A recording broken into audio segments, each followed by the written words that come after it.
Hi, good morning, good afternoon, and good evening. My name is PIKDEE'z Poker, and I'm going to be doing a video here. Should not, hopefully it doesn't take too long, but I'm starting to learn how to stream and YouTube videos. I'm trying to document my online poker journey. So, here we go. Here's my logo. I'm actually going to be making this logo on my jacket. Side hustle, the micros, and there's my brand name right there. I'm going to make some t-shirts on that. So that's something I'm going to be doing there. I'm going to be selling that stuff just basically just for me. Maybe if my brand starts to grow, I'll start making little extras and then start selling them on my sites. This video is about 5 reasons to consider playing at the micros with a bonus at the end. So there's actually 6. Got that from whatever. 5 reasons to consider playing at the micros. If you're already seasoned or know what you're doing about poker, then obviously, like, you know, this video is probably, you can just skip this, right? Because you probably already know books and stuff. But let's say you're not, and you actually wanted to consider about playing poker, and this video actually reaches you, so you can actually skip it if you're already a seasoned player. But if you're interested, you can keep going. Okay, there's not much. What we do know is there's not much money to be won at the very bottom of the poker food chain. I crunched the numbers, man. I did it, and I'm talking about you have to play like tons of volume of hours, man. Even at the 2-0 just to make. I'm actually going to get into that. So you're better off getting a part-time job or a job. But this is actually, if you're actually going to play like the micros, you're probably better off just, you know, doing it like as a side hustle at the 2, 5, and maybe 10, maybe. We'll get into that. But it's, well, actually, if you start to become a winning player, especially at the 2-0 micros, you can make some money off of it per month, and you actually maybe put that money aside like over the year, right? Then just pull it out for Christmas, or maybe if you want to do a little discount on a trip or something, just by just playing poker as a hobby. Excuse me, something for you to do in the evenings when the volume is the most highest, or on weekends or something. As you get better, you'll start to make just a little bit of money here and there and stuff. But anyway, that's one of the great things about playing at the micros, is that you can actually earn a little bit of extra, like a side hustle, right? So, however, enter Nathan Williams, aka Blackberry79. This is one of the guys that I actually started I read his book. I did some stuff on his course and all that stuff, and I actually learned how to play poker a little bit better. I actually learned how to play a little bit of poker from reading some books and stuff. I bought this one coach.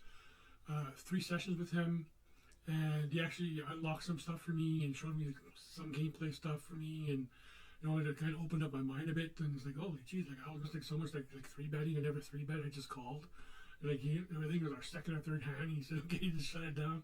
And he started explaining to me why we should be 3-betting and stuff, and why we should be opening, because I was limping and all doing all this stuff, right?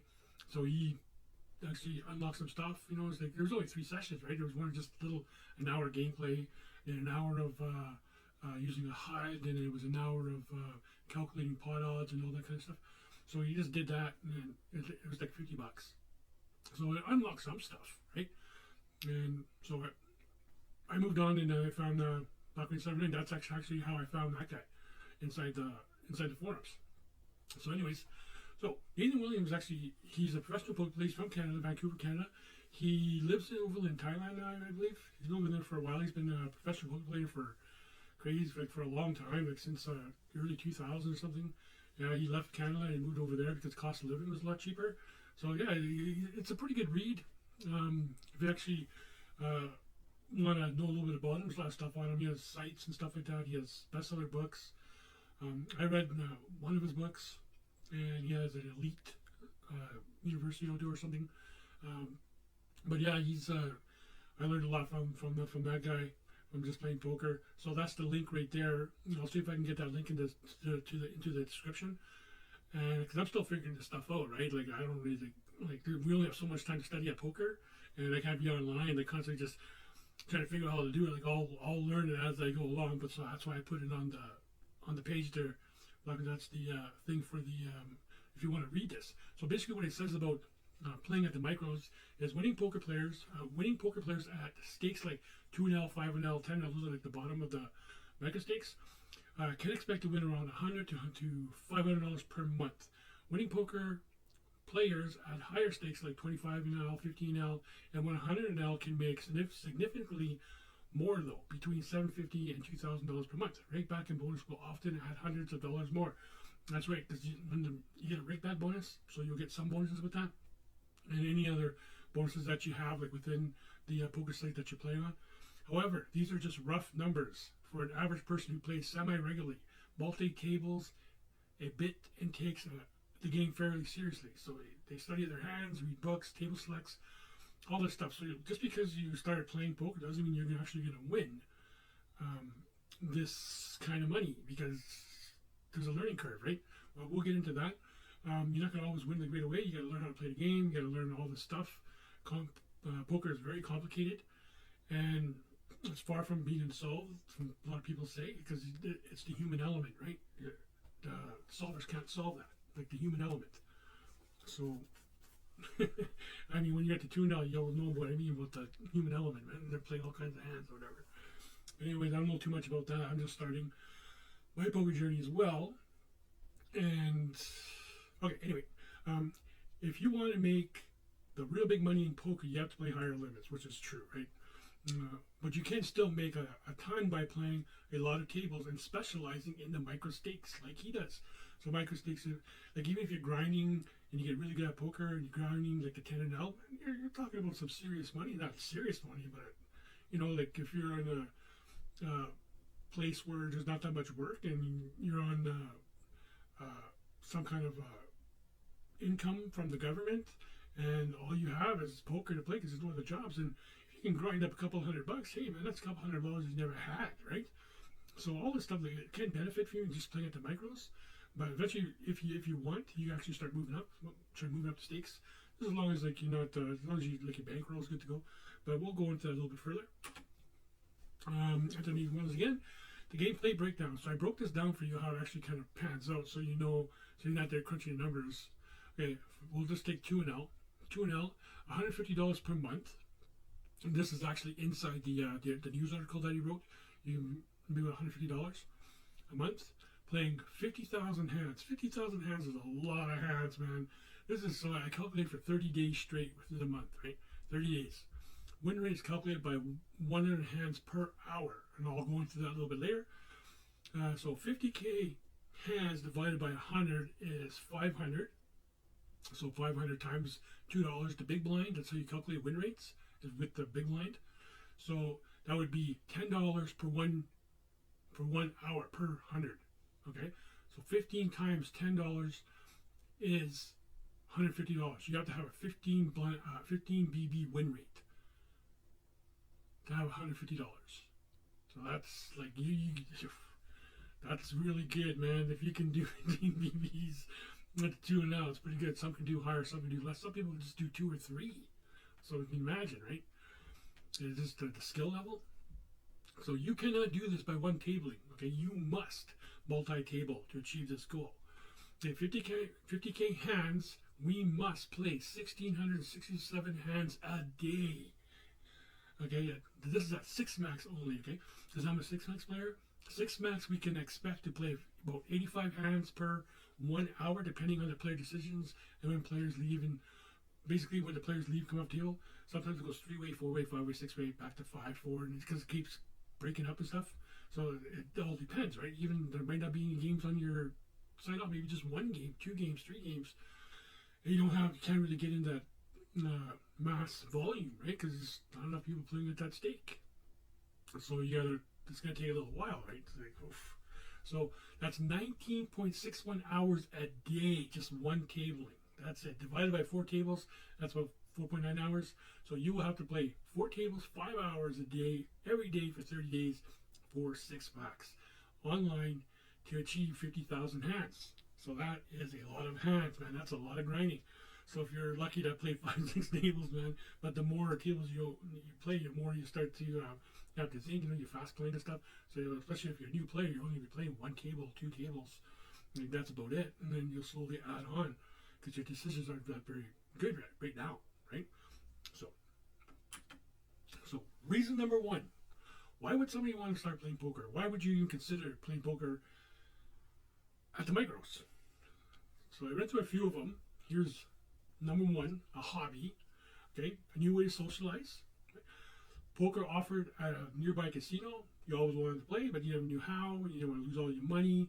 Maybe you want to step away from the slots or the other gaming tables, blackjack and roulette and whatever, like slots. Like those are all losing games, right? Unless you have like an edge, you get lucky and stuff. And in the end, like the house is gonna take your money anyways, right?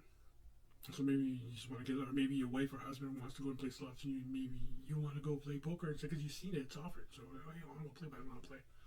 Okay, so the benefits of online poker for every one, because these are the benefits of playing online poker. The benefits of online poker for every 100 hands, around 90 hands, roughly, online play is equal to, depending on how good the dealer is, okay, about 30 hands per hour, give or take 5.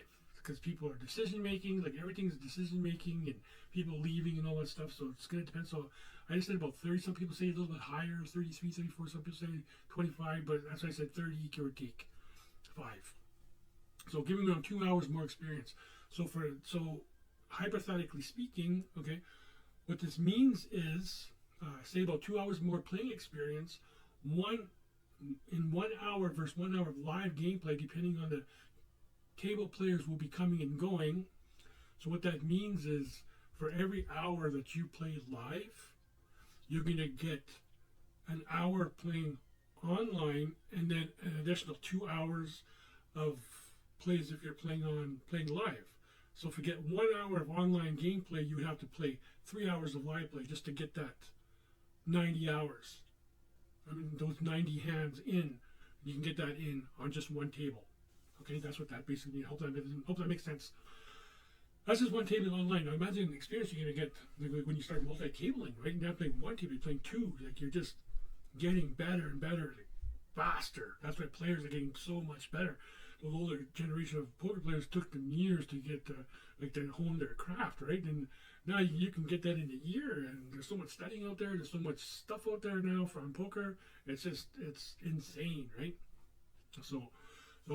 Maybe you want to become a semi-professional poker player. Like a real serious side hustle, your job or something. Or maybe you do want to become a professional poker player and you just want to start. No. Reason number 2, there is a learning curve, right? Poker sites available to you. You got to know their poker sites, know the rake back, any kind of deals that you got to do, whatever. That kind of stuff, you may want to know that. Software available to you, like heads-up display, like GG Poker, they have their own HUD. That's going to help you play a little bit better. And I used it. It's not that great. It's Pokercraft, but yeah. Your basic gameplay. Okay? This is where you're going to have to learn a little bit about, like with Nathan Williams was saying, reading books, studying, table selecting.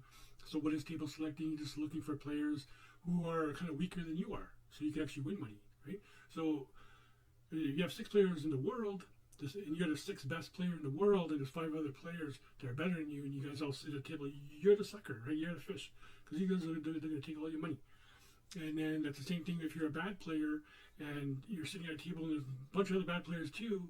There's chances are you probably win some money because everybody's bad players, right? So it just comes down to making better decisions over your other opponents, and that's how you're going to get money, right? That's how it basically works. So your basic gameplay is you're just gonna go around and play, and then read some books, study, whatever to get yourself going. We'll get into that a little bit later. Reason number 3: start developing good habits while you're playing poker online at the micros. So you're gonna learn how to start taking notes on players, right? Their tendencies and stuff like that, and you're gonna learn how to tag players, player types, are they legs, tags, nits, loose and aggressive, here just for fun players, those like your fish players. I don't really like saying that, but here for like they're just for fun, they're just splashing the chips around. They're there for entertainment, right? Starting off the table by watching social media videos on poker, like this one, right? Reading books, buy a low-cost coaching poker site. These sites offer like free coaching stuff. If you go online, look them up and stuff. They'll give like these ranges and all this stuff, pre-flop ranges. Pre-flop ranges How they work is they just give you like a just do this kind of thing there, but that's pretty much all they give you. They don't teach you like how to actually use these ranges, because player types are coming in involved and all that stuff. Like if a limp player always limps comes in and then he raises, like he 3 bets or 4 bets, and you're about to act, and you have a 4 bet or 5 bet whatever range. I wouldn't unless you have aces or kings or queens or suited ace. I probably throw my suited ace king. If you don't have aces, kings, or queens, man, I probably throw it out of the way, because this guy never plays bad. He always comes in passively. Now he's raising. Yeah, I think I'd be running for the hills right now, man. So that's what they just give you. Like, here's ranges. Here, and you actually have to buy the course and then go in, and then they'll teach you how to use those ranges, and they'll teach you. Pre-flop is one thing, but post-flop, that's a whole different animal altogether, right? That's the part that's not solved in poker. And learn how to use the HUD. Heads-up display. GG Poker offers their free HUD right on site. Some are HUDless, some they're anonymous sites, and there's some sites that allow you to use HUDs. HUDs are really good for studying your gameplay. It's really good. That's one of the great things about HUDs. Charlie Corral, he's a professional player. He doesn't really use the HUD. He doesn't use the HUD, apparently. Like, that's what he says. But I don't know, the guy probably doesn't. I don't know. But he actually had a discussion about that with, I can't remember who else, about how maybe unethical it was by using the HUDs. But HUDs are really good, like, to study, to study what you're doing, and what the average player's doing in your poker pool, or if you're playing 2-5, what they're doing. Like, they're really good use. They're useful. They're good. They're really good. Professional players probably use them all the time. And the more you go up, that's probably you have to start investing into all this kind of crazy stuff, right? Learning how to study your hand histories using your HUD. This is where you're studying your gameplay, right?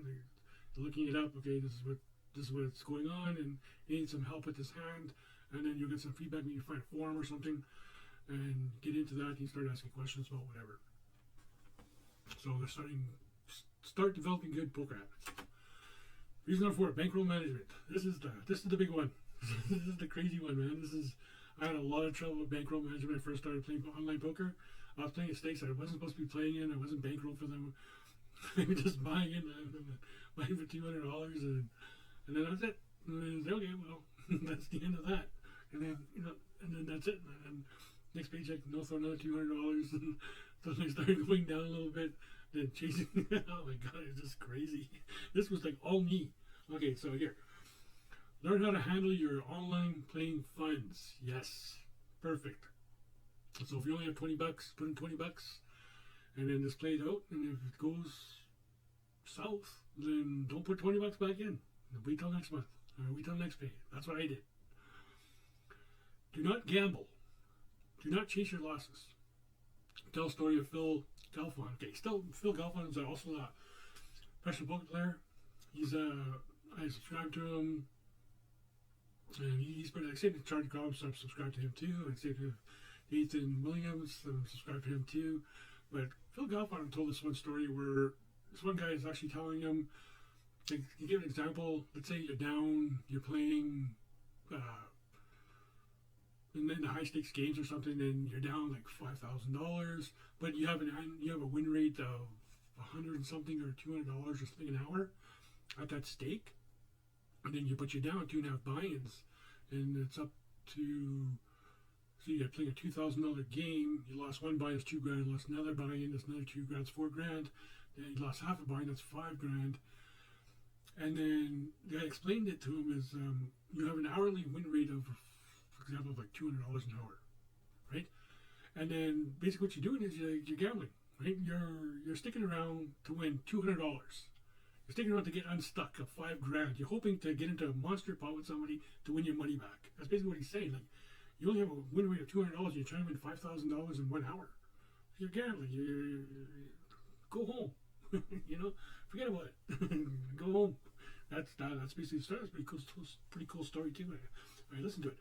I don't have the link for that story. I lost it on the web somewhere, and I should have noted that, but I forgot. Anyway, Don't move up stakes to chase your losses. This is actually what I did when I was starting to play at the micros. I lost that money, then I move up to the next stake, move up to the next stake, and now my 200 bucks is gone. I gotta wait the next paycheck, right?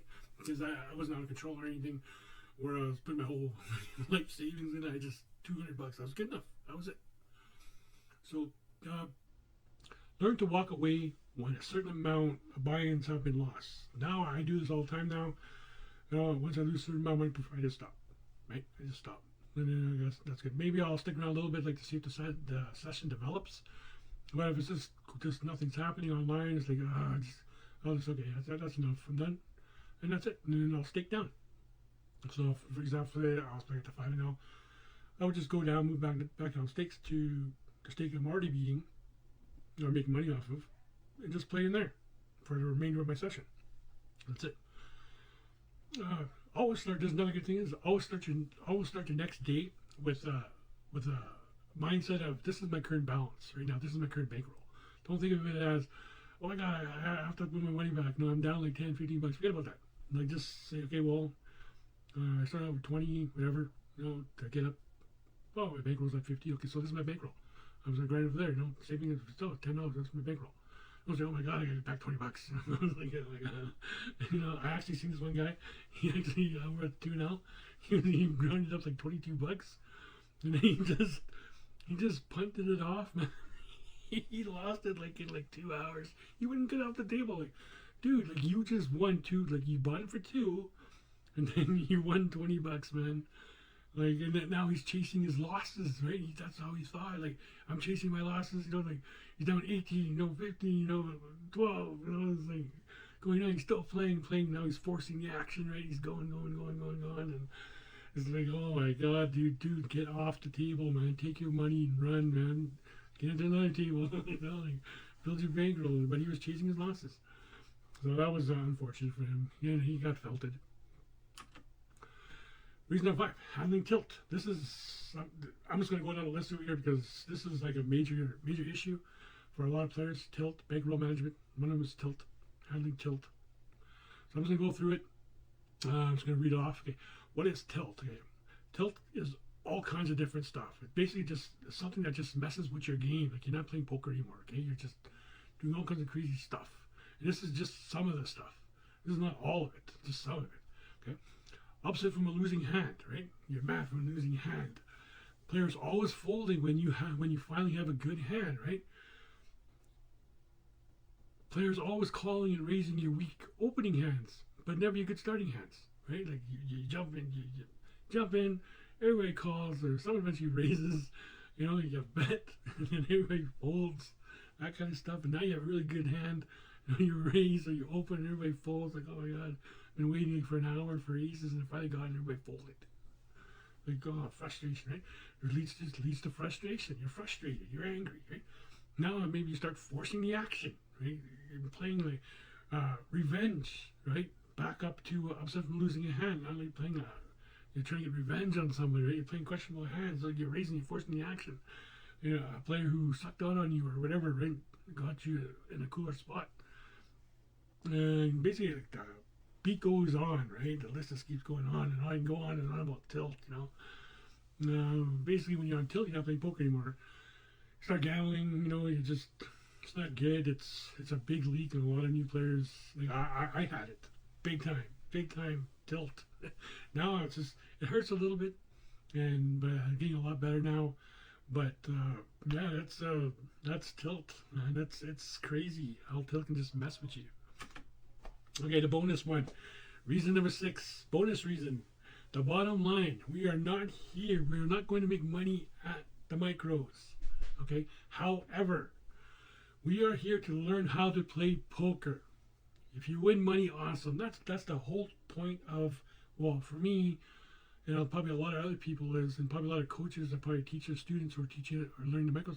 You should be learning like just the basics, the fundamentals of poker at the micros before you start moving up. Right? You start getting all that stuff, he's just building it like a layer of cake, right? He's building it up, your skills, and then you start getting better,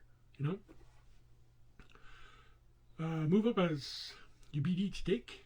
Maybe this is where you actually maybe you don't want to become a pro, but you're finding maybe you're beating 2-0, 5-0, or 10-0, and that's as far as you want to go. You know, because you don't want to quit your job, you don't want to do any of that stuff. You just want to play poker as a hobby and put in maybe 2-3 hours in the evening every other day or something, or maybe just on weekends. And you know that you can beat the stake, and that's money in the pocket, right? To do whatever you want with it. For example, I could be 2-0 for $60, you know, a month. It brings some entertainment, right? Pay some small bills, and maybe you can save up to it, start in January, and then build up your poker account, and then find out what you got in December, you know, cash out, buy some Christmas gifts, or you can do it for giving a discount on, say you want to go traveling or something or whatever, you know, like who knows. Well, anyways, those are that's the bonus one. You can find a niche, and you know, but you know, you gotta get study, and you gotta do all this stuff. So whatever the reason may be, the limits are possible if you put yourself into it. Not too much where it actually consuming your whole entire life or anything, but you know, if you can like study a little bit and then play, study a little bit, play, whatever, and then just keep going and keep playing these small little stakes as you start to get better, and you'll notice. The HUD will tell you, and then you'll have some results. So please like and subscribe to my channel. Help me get to 50 subscribers so I can go live on YouTube playing at these micro stakes levels. That's what I want to do. I want to start playing live on YouTube, the 2-0 for a few months, and then just start documenting my my poker journey as I start going up. Yeah, I'll probably stick around the micro stakes for a little while, especially probably the 2-0, especially if I get really good at 2-0, and then just you know, teach the players how to play at the 2-0, right? You know, people subscribe to my channel, and then maybe you, I don't know, see how things go. Maybe we'll coach some players for a 2-0 play, and then whatever, right? Anyways, this is episode number 4. I'm putting, my next video is gonna be about gameplay. I'm actually gonna be playing an hour. I was gonna do it tonight, but I'm just figuring out how to set up the overlays and all that stuff. But anyways, please like, subscribe to my channel to help me grow. Thank you.